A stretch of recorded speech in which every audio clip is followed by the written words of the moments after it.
ವೀಕ್ಷಕರೇ ನಮಸ್ಕಾರ. ನೀವು ನೋಡ್ತಾ ಇದ್ದೀರಾ ಅಶ್ವಮೇಧ, ನಾನು ಅಶ್ವಥ್. ವೀಕ್ಷಕರೇ, ಬಿಗ್ ಬಾಸ್ ಅನ್ನುವಂಥದ್ದು ಕೇವಲ ಆಟ ಮಾತ್ರ, ಮನೋರಂಜನೆಯ ಒಂದು ಅಂಶ.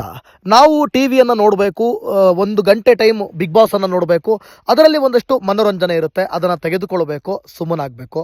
ಆದರೆ ಇತ್ತೀಚೆಗೆ ಬಿಗ್ ಬಾಸ್ ಮನೆಯಲ್ಲಿ ಏನಾಗ್ತಾ ಇದೆ ಅಂದರೆ, ರಿಯಾಲಿಟಿ ಶೋಗೆ ಅಲ್ಲಿ ಹೆಂಗೆ ರಿಯಾಲಿಟಿ ಅನ್ನೋ ಪದವನ್ನು ನಾವು ಬಳಸ್ತೀವಿ, ಆ ರಿಯಾಲಿಟಿ ಅನ್ನುವಂಥದ್ದು ಮನೆಯ ಹೊರಭಾಗದಲ್ಲೂ ಕೂಡ ಒಂದು ರೀತಿಯಲ್ಲಿ ಪರಿಣಾಮವನ್ನು ಬೀರ್ತಾ ಇದೆ. ಅಂದರೆ ಎಲ್ಲವೂ ಕೂಡ, ಅಂದರೆ ಬಿಗ್ ಬಾಸ್ ಅನ್ನು ನೋಡುವಾಗ ನಮ್ಮ ಮನಸ್ಸಲ್ಲಿ ನಾವು ಅಂದುಕೊಂಡಂಥ ಭಾವನೆಗಳನ್ನು ವ್ಯಕ್ತಪಡಿಸೋದಕ್ಕೆ, ಅಥವಾ ನಮ್ಮ ವ್ಯಕ್ತಿತ್ವವನ್ನು ನಾವು ಹೇಗೆ ಕಾಪಾಡ್ಕೊಂಡು ಬರ್ತಾ ಇದ್ದೀವಿ ಅನ್ನೋದನ್ನು ನಾವು ತಿಳ್ಕೊಳ್ಳೋದಕ್ಕೆ, ನಾವು ಎಲ್ಲೆಲ್ಲಿ ತಪ್ಪು ಮಾಡಿದ್ವಿ, ಈಗ ನಮ್ಮ ತಪ್ಪಿನ ಅರಿವಾಗ್ತಾ ಇದೆ ಅಂತ ಅಲ್ಲಿನ ಬಿಗ್ ಬಾಸ್ನಲ್ಲಿನ ದೃಶ್ಯಗಳನ್ನು ನೋಡಿದಾಗ ನಮಗೆ ಅರಿವಾಗೋದಕ್ಕೆ ಬಿಗ್ ಬಾಸ್ ಸಹಾಯ ಮಾಡ್ತಾ ಇದೆ ಅಂತಂದರೆ ನಿಮ್ಗೆ ಅರ್ಥ ಆಗಿರ್ಬೋದು ನಾನು ಏನು ಹೇಳ್ತಾ ಇದ್ದೀನಿ ಅಂತ. ಎಲ್ಲರ ಮನೆಯಲ್ಲೂ ಕೂಡ ನಡೆಯೋದೇ ಬಿಗ್ ಬಾಸ್ ಮನೆಯಲ್ಲೂ ಕೂಡ ನಡೆಯುತ್ತೆ, ಎಲ್ಲ ಕುಟುಂಬದಲ್ಲೂ ಕೂಡ ನಡೆಯೋದೇ ಬಿಗ್ ಬಾಸ್ ಮನೆಯಲ್ಲಿ ನಡೆಯುತ್ತೆ. ಒಮ್ಮೊಮ್ಮೆ ಬಿಗ್ ಬಾಸನ್ನು ನೋಡುವಾಗ ನಾವು ಹೇಗಿದ್ದೀವಿ, ನಾವು ತಪ್ಪು ಮಾಡ್ತಿದ್ದೀವ, ನಾವು ಎಲ್ಲಿ ಏನು ಮಾಡಿದ್ವಿ ಅನ್ನೋದು ಕೂಡ ಕೆಲವೊಮ್ಮೆ ಅರಿವಾಗಿ, ಅಯ್ಯೋ ನಾವು ಹಂಗೆ ಮಾಡಬಾರ್ದಿತ್ತು ಅಂತ ಬಿಗ್ ಬಾಸ್ ನಮಗೆ ಪಾಠವನ್ನು ಕಲಿಸುತ್ತೆ. ಮನೆ ಹೊರಗಡೆ ಕೂತ್ಕೊಂಡು ಟಿ ವಿ ನೋಡ್ತಾ ಇರೋರಿಗೂ ಕಲಿಸುತ್ತೆ, ಮನೆ ಒಳಗಡೆ ಇರೋರಿಗೂ ಕೂಡ ಕಲಿಸುತ್ತೆ. ಸೊ ಅಂಥ ಬಿಗ್ ಬಾಸನ್ನು ನಾವು ಎಂಟರ್ಟೈನ್ಮೆಂಟ್ ಆಗಿ ತಗೊಳ್ಳೋದು ಇತ್ತೀಚೆಗೆ ಕಷ್ಟಕರವಾಗ್ತಾ ಇದೆ. ಅಂದರೆ ಎಂಟರ್ಟೈನ್ಮೆಂಟ್ ಜೊತೆಗೆ ನಾವು ನಮ್ಮಲ್ಲೇ ಒಂದು ಕಾರ್ಯಕ್ರಮ, ನಮ್ಮೂರ ಕಾರ್ಯಕ್ರಮ, ನಮ್ಮ ಒಂದು ನಾವೇ ಏನೋ ಅಲ್ಲಿದ್ದೀವಿ, ನಾವೇ ಇನ್ವಾಲ್ವ್ ಆಗಿಬಿಟ್ಟಿದ್ದೀವಿ ಅನ್ನೋ ರೀತಿಯಲ್ಲಿ ಬಿಗ್ ಬಾಸ್ ಆಗಿಬಿಟ್ಟಿದೆ. ಸೊ ಹೀಗಿರುವಾಗ ಬಿಗ್ ಬಾಸ್ ಮನೆಯಲ್ಲಿ ಈ ಸೀಸನ್ನಲ್ಲಿ ಒಬ್ಬೊಬ್ಬರು ಒಂದೊಂದು ಮುತ್ತು ರತ್ನ ಅಂದರೆ ತಪ್ಪಾಗಲ್ಲ. ಅದರಲ್ಲಿ ಬಹಳ ಪ್ರಮುಖವಾಗಿ ಗಿಲ್ಲಿ ನಟ ಯೂಶುವಲಿ ಎಲ್ಲರನ್ನೂ ಕೂಡ ನಗಿಸಿ ಸದಾಕಾಲಕ್ಕೂ ನಗುತ್ತಾ ಇರೋರು. ಅಂದರೆ ಎಲ್ಲ ಕಷ್ಟಗಳನ್ನು ಫೇಸ್ ಮಾಡಿರೋ ಗಿಲ್ಲಿಗೆ ಕಣ್ಣೀರು ಕಲ್ಲಾದಂತೆ ಕಾಣಿಸ್ತಾ ಇದೆ. ಸೊ ಹೀಗಿರುವಾಗ ಒಮ್ಮೆ ತನ್ನ ಅಜ್ಜಿ ಸತ್ತರೂ ಕೂಡ ಕಣ್ಣೀರು ಹಾಕದಂಥ ಗಿಲ್ಲಿ ಬಿಗ್ ಬಾಸ್ ಮನೆಯಲ್ಲಿ ಒಂದು ಬಾರಿ ಕಣ್ಣೀರು ಹಾಕಿದಂಥ ಪರಿಸ್ಥಿತಿ ನಡೆದು ಹೋಗ್ಬಿಟ್ಟಿದೆ. ಅದು ಎಲ್ಲಿ, ಯಾವಾಗ, ಹೇಗೆ, ಯಾಕೆ ಹಾಕಿದ್ರು, ಇವೆಲ್ಲವನ್ನು ಕೂಡ ಹೇಳ್ತಾ ಹೋಗ್ತೀನಿ. ಇನ್ನೂ ಕೂಡ ಯಾರು ಸಬ್ಸ್ಕ್ರೈಬ್ ಮಾಡಿಲ್ಲ ಅಂತಂದರೆ ಈ ಕೂಡಲೇ ಸಬ್ಸ್ಕ್ರೈಬ್ ಮಾಡಿಬಿಡಿ. ನಂಗೆ ಗೊತ್ತು ಕೆಲವರು ಸಬ್ಸ್ಕ್ರೈಬ್ ಮಾಡಿಲ್ಲ ಅಂತ, ಈ ಥರ ಹೇಳಿದ ಮೇಲೂ ಕೂಡ ಹಂಗೆ ನೋಡ್ಕೊಂಡು ಹೋಗ್ತಾ ಇರೋರ ಸಂಖ್ಯೆಯೂ ಕೂಡ ಗಣನೀಯವಾಗಿದೆ. ದಯವಿಟ್ಟು ಒಂದು 20 ಸೆಕೆಂಡ್ ಟೈಮ್ ಕೊಟ್ಬಿಟ್ಟು ಹಂಗೆ ಓದ್ಬಿಟ್ರಪ್ಪ, ನಮಗೂ ಸಮಾಧಾನ, ನಿಮಗೂ ಒಂದು ರೀತಿ ಒಳ್ಳೆ ಕಂಟೆಂಟನ್ನು ನಾನು ಕೊಡ್ತೀನಿ.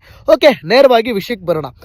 ನೋಡಿ, ಇದ್ದಕ್ಕಿದ್ದಂತೆ ಬಿಗ್ ಬಾಸ್ ಕೊಟ್ಟಂಥ ಒಂದು ಶಾಕ್ ಅನ್ನೋದಕ್ಕಿಂತ ಹೆಚ್ಚಾಗಿ ಅದು ಸೀಕ್ರೆಟ್ ರೂಮ್ಗೆ ಹೋಗ್ತಾರೆ, ಯಾರಿಗೂ ಕೂಡ ನಂಬಿಕೆ ಇರಲಿಲ್ಲ ಅಂತ ಜನರಿಗೆ ಗೊತ್ತಿತ್ತು. ಆದರೆ ಮನೆ ಒಳಗಡೆ ಇರುವಂಥ ಕಂಟೆಸ್ಟೆಂಟ್ಗಳಿಗೆ ಒಂದು ದೊಡ್ಡ ಶಾಕ್ ಅಂದರೆ ತಪ್ಪಾಗಲ್ಲ, ಅದರಲ್ಲೂ ಕೂಡ ಡಬಲ್ ಎಲಿಮಿನೇಷನ್.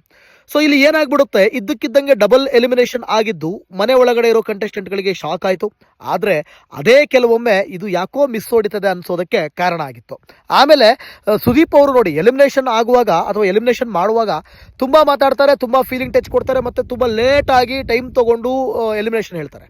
ಆದರೆ ಧ್ರುವಂತ್ ಮತ್ತು ರಕ್ಷಿತಾ ಹೆಸರನ್ನ ಬೇಗ, ಅಂದರೆ ರಜತನ್ನು ಸೇವ್ ಮಾಡಿ ಧ್ರುವಂತ್ ಮತ್ತು ರಕ್ಷಿತಾಳನ್ನು ಮನೆಯಿಂದ ಆಚೆ ಬರಬೇಕಾಗುತ್ತೆ ಅಂತ ಇಮಿಡಿಯೇಟಾಗಿ ಹೇಳಿ ಸ್ಟೇಜ್ ಮೇಲೆ ಸಿಗ್ತೀನಿ ಅಂತ ಹೇಳ್ತಾರೆ.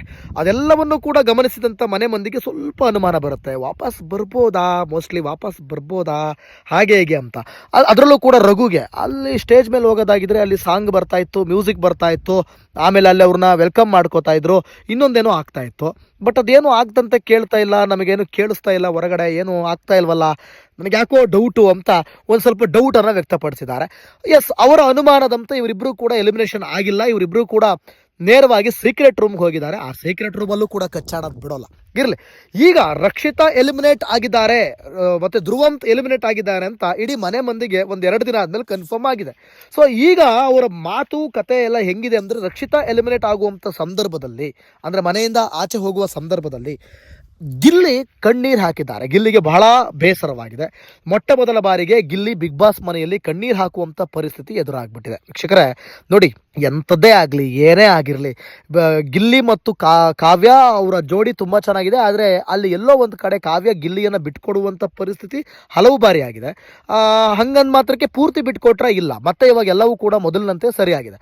ಆದರೆ ರಕ್ಷಿತಾ ಮತ್ತು ಗಿಲ್ಲಿಯ ಸ್ನೇಹ ಇದೆಯಲ್ಲ, ಇದೊಂದು ರೀತಿಯಲ್ಲಿ ಮಕ್ಕಳ ಸ್ನೇಹ, ಅಥವಾ ನಾವು ಒಂಥರ ಮುಗ್ಧ ಮನಸ್ಸಿನ ಸ್ನೇಹ ಅಂತ ಹೇಳಿದ್ರೆ ತಪ್ಪಾಗಲ್ಲ. ಅನೇಕ ಬಾರಿ ತಮಾಷೆಗಾಗಿ ಕಿತ್ತಾಡ್ಕೊಂಡಿದ್ದಾರೆ. ಆಮೇಲೆ ಗಿಲ್ಲಿ ಇಗ್ನೋರ್ ಮಾಡಿದ್ರು ಕೂಡ, ಕಾವ್ಯ ಇಗ್ನೋರ್ ಮಾಡಿದ್ರು ಕೂಡ ಗಿಲ್ಲಿಯನ್ನು, ರಕ್ಷಿತಾ ಯಾವತ್ತೂ ಕೂಡ ಗಿಲ್ಲಿಯನ್ನು ಇಗ್ನೋರ್ ಮಾಡಲಿಲ್ಲ. ನನಗೆ ಗಿಲ್ಲಿನೇ ಇಷ್ಟ ಅಂತ ಓಪನ್ ಆಗಿ ಮುಗ್ಧ ಮನಸ್ಸಿನಿಂದ ಹೇಳ್ಕೊಂಡಂಥ ಬಾಲೆ ಆಕೆ. ಸೊ ಹಂಗಿರುವಾಗ ಗಿಲ್ಲಿಗೆ ಸದಾ ಒಳಿತನ್ನು ಬಯಸುವಂಥ ರಕ್ಷಿತಾ ನಾವು ಅಬ್ಸರ್ವ್ ಮಾಡ್ತಾ ಇದ್ದೀವಿ. ಈಗ ಸೀಕ್ರೆಟ್ ರೂಮಲ್ಲೂ ಕೂಡ ಕೂಡ ನಾನು ಅಬ್ಸರ್ವ್ ಮಾಡ್ತಾ ಇದ್ದೀನಿ. ಗಿಲ್ಲಿಗೆ ಸದಾ ಒಳ್ಳೆಯದನ್ನು ಬಯಸುವಂಥ ರಕ್ಷಿತಾ. ಸೊ ಹಾಗಿರುವಾಗ ಒಂದಷ್ಟು ಸಣ್ಣ ಪುಟ್ಟ ಎಲಿಮಿನೇಷನ್ ಮಾಡೋದು ಇದೆಲ್ಲ ಬೇಕಂತಲೇ ಎಲ್ಲೋ ಒಂದು ಕಡೆ ಆಗುತ್ತೆ ಸಣ್ಣ ಪುಟ್ಟ ವಿಚಾರಕ್ಕೆ. ಆದರೆ ರಕ್ಷಿತಾನ ಮನೆಯಿಂದ ಕಳಿಸ್ಕೊಡೋದಕ್ಕೆ ಗಿಲ್ಲಿಗೆ ಶುದ್ಧ ಸಹ ಇಷ್ಟ ಇಲ್ಲ, ರಘುಗೂ ಇಷ್ಟ ಇಲ್ಲ, ರಜತ್ಗೂ ಇಷ್ಟ ಇಲ್ಲ. ರಜತ್ ಬಿಡಿ, ಹೋದ ವಾರದಿಂದ ಬಂದವರು, ಕನೆಕ್ಟಿವಿಟಿ ಸ್ವಲ್ಪ ಕಮ್ಮಿ. ಆದರೆ ಗಿಲ್ಲಿ ಮತ್ತು ರಘುವಿನ ಜೊತೆ ರಕ್ಷಿತಾ ತುಂಬ ಕನೆಕ್ಟಿವಿಟಿ ತುಂಬ ಚೆನ್ನಾಗಿತ್ತು. ಮಧ್ಯದಲ್ಲಿ ರಘುವಿನ ಜೊತೆ ಎಲಿಮಿನೇಷನ್ ವಿಚಾರಕ್ಕೆ ಸ್ವಲ್ಪ ಮನಸ್ತಾಪ ಇದ್ರೂ ಕೂಡ ಅದನ್ನು ಅಲ್ಲಿಂದ ಅಲ್ಲಿಗೆ ಬಿಟ್ಟು ಹಾಕಿ ಅವರಿಬ್ಬರು ಕೂಡ ತುಂಬ ಚೆನ್ನಾಗಿದ್ರು. ಅದರಲ್ಲಿ ಗಿಲ್ಲಿ ಮತ್ತು ರಕ್ಷಿತಾ ತುಂಬ ಚೆನ್ನಾಗಿದ್ರು. ಸೊ ಎಲ್ಲೋ ಒಂದು ಕಡೆ ಗಿಲ್ಲಿಗೆ ಬಹಳ ಮನಸ್ಸಿಗೆ ನೋವುಂಟಾಗಿದೆ. ಕಾರಣ ಗಿಲ್ಲಿಯನ್ನ ಬಹಳ ಹಚ್ಕೊಂಡಿತ್ತು ಆ ಹುಡುಗಿ, ಮತ್ತು ಆ ರಕ್ಷಿತಾಳನ್ನು ಕೂಡ ಗಿಲ್ಲಿ ಹಚ್ಕೊಂಡಿದ್ದ.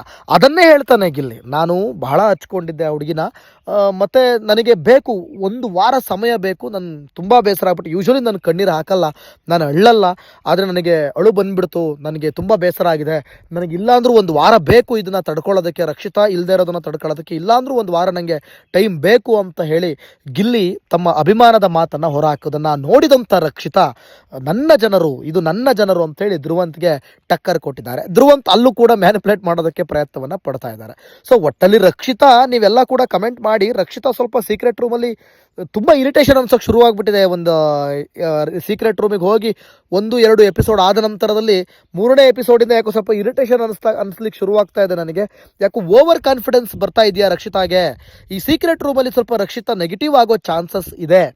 ರಕ್ಷಿತಾ ಎಲ್ಲೋ ಒಂದು ಕಡೆ ಸ್ವಲ್ಪ ಓವರ್ ಕಾನ್ಫಿಡೆನ್ಸಿಂದ ನನ್ನ ಜನರು ನನ್ನ ಕಾಪಾಡ್ಕೋತಾರೆ ಅನ್ನೋ ಓವರ್ ಕಾನ್ಫಿಡೆನ್ಸ್ ಆಕೆಗೆ ಬಂದ್ಬಿಡ್ತಾ ಅಂಥೇಳಿ. ಯಾವಾಗ ಎಲಿಮಿನೇಟ್ ಆದರೆ ನೀವು ಮನೆಯಿಂದ ಆಚೆ ಬರ್ತೀರಾ ಅಂದಾಗ ಆಕೆ ಒಂದು ರೀತಿಯಲ್ಲಿ ಕುಸಿದ ರೀತಿಯಲ್ಲಿ ಆಗೋಗಿತ್ತು ಮನಸ್ಥಿತಿ. ಯಾವಾಗ ಸೀಕ್ರೆಟ್ ರೂಮಿಗೆ ಹೋದೋ ಆಗ ಇದ್ದ ಕಾನ್ಫಿಡೆನ್ಸ್ ಅದು ಓವರ್ ಕಾನ್ಫಿಡೆನ್ಸ್ ಆಗಿ ಬದಲಾಗಿದೆ ಅಂತ ನನಗನ್ನಿಸ್ತಾ ಇದೆ. ಆ ಓವರ್ ಕಾನ್ಫಿಡೆನ್ಸ್ಗೆ ಸ್ವಲ್ಪ ಮಟ್ಟ ಹಾಕುವಂಥ ಕೆಲಸವನ್ನು ಕಿಚ್ಚ ಸುದೀಪ್ ಅವರು ಮಾಡಬೇಕಾಗುತ್ತೆ. ಇರಲಿ, ಅದನ್ನು ಪಕ್ಕಕ್ಕೆ ಕೇಳೋಣ, ಅದಲ್ಲ ನಮ್ಮ ವಿಚಾರ. ಒಟ್ಟಲ್ಲಿ ಗಿಲ್ಲಿ ಮೊದಲ ಬಾರಿಗೆ ಬಿಗ್ ಬಾಸ್ ಮನೆಯಲ್ಲಿ ಬೇಸರವನ್ನು ಹೊರಹಾಕಿ ಕಣ್ಣೀರು ಹಾಕುವಂಥ ಪರಿಸ್ಥಿತಿ ಎದುರಾಗಿದೆ, ಇದು ವಿಚಾರ. ಸೊ ವೀಕ್ಷಕರೇ, ಹಂಗೆ ಅದು ನಾವು ಏನೇ ಹೇಳಿ ಬಿಗ್ ಬಾಸ್ ಅಥವಾ ಕಿಚ್ಚ ಸುದೀಪ್ ಅವರು ಏನೇ ಬಂದು ಇದು ವೈಯಕ್ತಿಕ ಆಟ, ಇದು ಬಿಗ್ ಬಾಸ್, ಇದು ನೀವು ಕಪ್ಪೆತ್ಕೊಂಡು ಹೋಗಬೇಕು, ಇಲ್ಲಿ ನೀವು ಹಿಂಗೆ ಒಬ್ಬರ ಜೊತೆ ಸ್ನೇಹ, ಒಬ್ಬರ ಜೊತೆ ಪ್ರೀತಿ, ಅಪ್ಪ ತಂದೆ ಮಗಳು ತಂಗಿ ಅಂದ್ಕೊಂಡಿದ್ರೆ ಆಗಲ್ಲ ಅಂತ 101 ಸಲ ಬಂದು ಹೇಳಿದ್ರು ಕೂಡ, ಒಂದು ಮನೆ ಅಂತಂದಾಗ ಆ ಮನೆಯಲ್ಲಿ ಒಂದು 15 ಜನ, 16 ಜನ, 10 ಜನ, ಅದು 2 ಜನ ಇರಲಿ, ಗುಂಪಲ್ಲಿ ಜನರಿದ್ದಾರೆ ಅಂದಾಗ ಮಾನವ ಸಂಘಜೀವಿ. ಪೌರತ್ವ ಅದನ್ನೇ ಹೇಳುತ್ತೆ, ಮಾನವ ಸಂಘಜೀವಿ ಇದ್ದಾಗ ಅಲ್ಲಿ ಬೇರೆ ಬೇರೆಯವರು ರಕ್ತ ಸಂಬಂಧ ಅಲ್ಲದೇ ಇರೋರು ಯಾರೇ ಹೋದರೂ ಕೂಡ ಒಂದು ಜಾಗದಲ್ಲಿ ಇದ್ದೀವಿ ಅಂದಾಗ ಅಲ್ಲಿ ಪ್ರೀತಿ ಬೆಳೆಯುತ್ತೆ, ಅಲ್ಲಿ ಸ್ನೇಹ ಬೆಳೆಯುತ್ತೆ, ಅಲ್ಲಿ ಎಲ್ಲ ರೀತಿಯ ಸಂಬಂಧಗಳು ಕೂಡ ಬೆಸೆಯುತ್ತೆ, ಜೊತೆಗೆ ವೈರತ್ವವೂ ಕೂಡ ಬೆಳೆಯುತ್ತೆ, ದ್ವೇಷವೂ ಕೂಡ ಬೆಳೆಯುತ್ತೆ. ಅಂದರೆ ಒಂದು ಸಂಬಂಧದಲ್ಲಿ, ಒಂದು ಸ್ನೇಹದಲ್ಲಿ ಏನೇನು ಆಗುತ್ತೆ, ಪರ ಮತ್ತು ವಿರೋಧ, ಆಪೋಸಿಟ್ ಆ್ಯಂಡ್ ಪ್ಲಸ್, ಎಲ್ಲವೂ ಕೂಡ ಪ್ಲಸ್ ಮೈನಸ್ ಎರಡೂ ಕೂಡ ಅಲ್ಲಿ ಹುಟ್ಟುತ್ತೆ. ಯಾಕಂತಂದರೆ ಮಾನವ ಸಂಘಜೀವಿ, ಯಾಕಂದರೆ ಮಾನವನಿಗೆ ಫೀಲಿಂಗ್ಸ್ ಇದೆ, ಭಾವನೆಗಳಿವೆ, ಆ ಭಾವನೆಗಳು ಅದನ್ನು ಅಲ್ಲಿವರೆಗೂ ತೆಗೆದುಕೊಂಡು ಹೋಗುತ್ತೆ. ಅದೇ ರೀತಿಯಾಗಿ ಏನೇ ಆಟ ಆಡ್ತಾಯಿದ್ರು, ಎಷ್ಟೇ ಗೇಮ್ ಆಡ್ತಾಯಿದ್ರು, ಇಲ್ಲಿ ಸ್ವಾರ್ಥ ಇದ್ದರು, ಒಬ್ರನ್ನೊಬ್ರನ್ನ ಮನೆಯಿಂದ ಆಚೆಗೆ ತಳ್ತಾ ಇದ್ರು ಕೂಡ, ಎಲಿಮಿನೇಟ್ ಆಗ್ತಾಯಿದ್ರು ಕೂಡ, ಅಲ್ಲಿ ಬೇಕಾಗಿರೋದು ಗೆಲುವು ಅನ್ನೋದು ನಿರ್ಧಾರ ಆದರೂ ಕೂಡ ಮಾನವ ಸಂಘಜೀವಿಯಾಗಿರೋದ್ರಿಂದ, ಮಾನವನಿಗೆ ಭಾವನೆಗಳಿರೋದ್ರಿಂದ ಅಲ್ಲಿ ಸ್ನೇಹ ಪ್ರೀತಿ ಉಂಟಾಗುತ್ತೆ. ಅದೇ ರೀತಿಯಾಗಿ ಗಿಲ್ಲಿ ಮತ್ತು ರಕ್ಷಿತಾ ನಡುವಿನ ಸ್ನೇಹ ಇವತ್ತು ಕಣ್ಣೀರಲ್ಲಿ ಕೊನೆ ಅಂದರೆ ಮುಗಿದೋಗಿದೆ ಅಂತಲ್ಲ, ಆಕೆ ಸೀಕ್ರೆಟ್ ರೂಮಿಗೆ ಹೋಗುವಾಗ ಗಿಲ್ಲಿ ಕಣ್ಣೀರು ಹಾಕಿರುವಂಥದ್ದು ಭಾಳ ದುಃಖ ತಪ್ತನಾಗಿರುವಂಥದ್ದು. ಕೇವಲ ಗಿಲ್ಲಿ ಮಾತ್ರ ಅಲ್ಲ, ಮಾಳು ಕೂಡ ರಕ್ಷಿತಾ ಹೋದಾಗ ಕಣ್ಣೀರು ಹಾಕಿರೋದು. ಮಾಳುನ ಇತ್ತೀಚೆಗೆ ರಕ್ಷಿತಾ ಮಾಳುನ ತುಂಬ ಹಚ್ಕೊಂಡಿರೋದು. ರಕ್ಷಿತಾ ಯಾರ್ಯಾರನ್ನ ಹಚ್ಕೊಂಡಿದ್ದಾಳೆ ಅವರೆಲ್ಲ ಮನೆಗೆ ಹೋಗಿದ್ದಾರೆ, ಅದು ಬೇರೆ ಪ್ರಶ್ನೆ. ಬಟ್ ಆದರೆ ತುಂಬ ಹಚ್ಕೊಂಡಿರೋದು. ಅದರಲ್ಲೊಬ್ಬ ಧ್ರುವಂತ್ ಒಬ್ಬ ಮನೆಗೆ ಹೋಗಿಲ್ಲ. ಸೊ ಇರಲಿ, ಮಾಳು ಜೊತೆ ಚೆನ್ನಾಗಿದ್ದಾಳೆ. ಮಾಳುನ ಸೇಫ್ ಮಾಡೋದಕ್ಕೆ ಸೀಕ್ರೆಟ್ ರೂಮಲ್ಲಿ ಕೂತ್ಕೊಂಡು ಪ್ರಯತ್ನಗಳನ್ನು ಪಡ್ತಾ ಇರೋದು ಎದ್ದು ಕಾಣ್ತಾ ಇದೆ. ಇದು ರಕ್ಷಿತಾಂಗೆ ತುಂಬ ನೆಗೆಟಿವ್ ಆಗೋ ಸಾಧ್ಯತೆ ಇದೆ. ಯಾರೋ ಒಬ್ರಿಗೋಸ್ಕರ ಟೀಮಲ್ಲಿ ಒಂದು ಸ್ವಲ್ಪ ವ್ಯತ್ಯಯ ಮಾಡೋದು, ಟೀಮ್ಗಳನ್ನು ಸೆಟ್ ಮಾಡೋದು. ನಾನು ಇದನ್ನು ಸಪ್ರೇಟಾಗಿ ವೀಡಿಯೋ ಮಾಡ್ತೀನಿ. ನಾನು ಸ್ವಲ್ಪ ಟೀಮ್ಗಳಲ್ಲಿ ಈಗ ಧ್ರುವಂತ್ ನನಗೆ ಆ ವಿಚಾರದಲ್ಲಿ ಕರೆಕ್ಟ್ ಅಂತ ಅನ್ನಿಸ್ತಾ ಇದ್ದಾರೆ. ಸಮಬಲವಾಗಿ ಟೀಮ್ ಮಾಡ್ತಾ ಇದ್ದಾರೆ. ಈಕೆ ಮಾಳುನ ಉಳಿಸ್ಕೊಳ್ಳೋದಕ್ಕೋಸ್ಕರ ಮಾಳು ಟೀಮ್ಗೆ ಸ್ಟ್ರಾಂಗ್ ಆಗಿರೋನ್ನ ಹಾಕಬೇಕು ಅನ್ನೋ ಥರ ಲೆಕ್ಕಾಚಾರವನ್ನು ಎಲ್ಲೋ ಮಾಡ್ತಾ ಇರೋದು ರಕ್ಷಿತಾ. ಇದು ನೆಗೆಟಿವ್ ಆಗಿ ಹೊರ ಹೊಮ್ತಾ ಇದೆ. ಸೊ ರಕ್ಷಿತಾ ಈ ವಿಚಾರದಲ್ಲಿ ಸ್ವಲ್ಪ ಬದಲಾಗಬೇಕಾಗಿದೆ.